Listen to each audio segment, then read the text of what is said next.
Hey everyone, and welcome back to Rapid Unboxing. Lately, a lot of you have been asking to see more than just PlayStation 1 games, so today we are diving headfirst into our beloved 90s PC big box collection.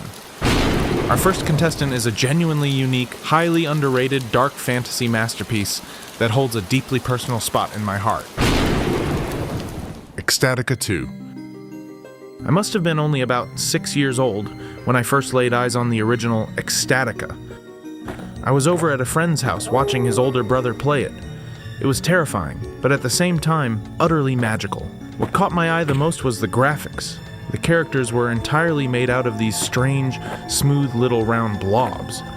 It wasn't until years later that I finally got my hands on Ecstatica II, and eventually went back to play the first one. But ever since that day, this bizarre world and its unique aesthetic have always filled my mind with the fondest retro memories. But alright, enough with the nostalgia. Let's get back to Ecstatica II. Just look at this box. The artwork is incredibly minimalist but so effective. Just a splatter of crimson blood on a cracked piece of gray stone. Back in the day, almost every PC game came in these gorgeous, oversized big boxes. It's such a shame we don't get these anymore. But the real showstopper is the back of the box. It features a stunning, glossy red embossed texture that catches the light beautifully, surrounding a fantastic collage of in-game screenshots that immediately tell you you're in for a dark, twisted ride.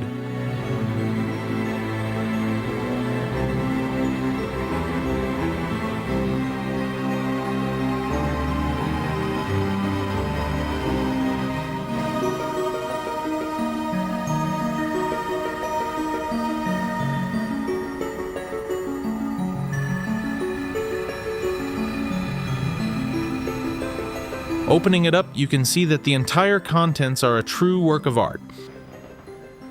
First, we have the manual. It sports a striking black and yellow design. It's packed with lore and system configurations, and trust me, you will need to flip through this. This game is brutally difficult, massive in scale, and the controls, while an improvement over the first game, are still pretty complex and not exactly intuitive.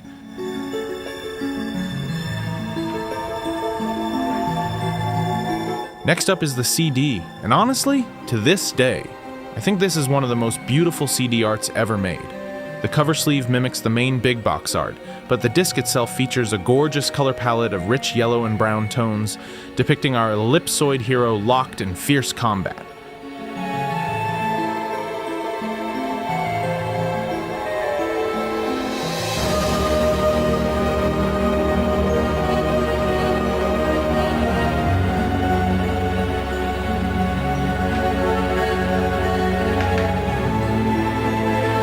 But the absolute crown jewel of this package is this full-color map.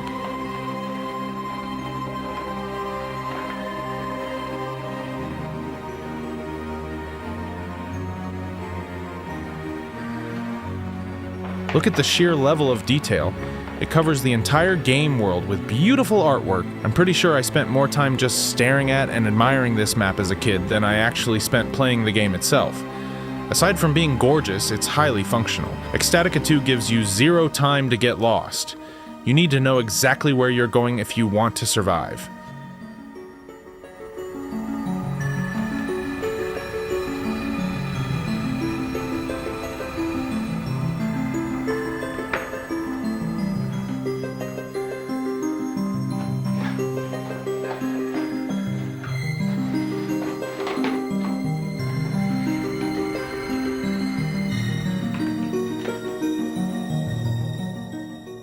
Speaking of the game itself, it was envisioned by programming pioneer Andrew Spencer.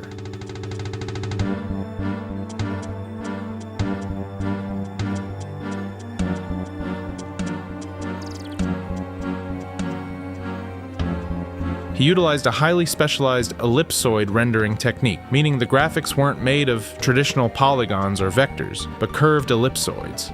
This unique engine gave the game a look that immediately set it apart from everything else in the 90s. In fact, only the two Ecstatica games ever used this technology. There was a third project in development called Decay, but it was unfortunately cancelled, partly due to resources being poured into Ecstatica II and its subsequent commercial failure. Story-wise, it picks up right after the first game, but it's much bigger and way more action-heavy. The pre-rendered camera angles make combat feel heavy and sluggish at times. While that works for classic survival horror, the sheer volume of enemies turned this into more of an action hack and slash, meaning the camera tech often frustrated players, a major critique back in the day.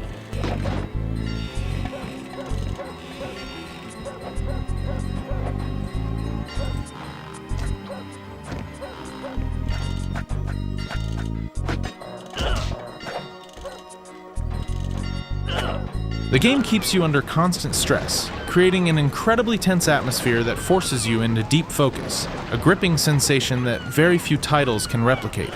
However, because the journey is quite long, that intense pressure often devolved into pure frustration, causing many players to throw in the towel long before the final credits rolled. Yet, the world is beautiful. The enemies, the environment, everything feels like a living, breathing, dark fantasy world with a protagonist you can genuinely root for. Sadly, because of the clunky camera, a lack of the first game's dark humor, and the sudden shift to action, many core fans saw it as a major step backward compared to the first episode. It became a niche title that sold poorly, which eventually led to the closure of Andrew Spencer Studios. But if you can push past the initial learning curve, the massive world completely hooks you and drives you to play until the final credits roll.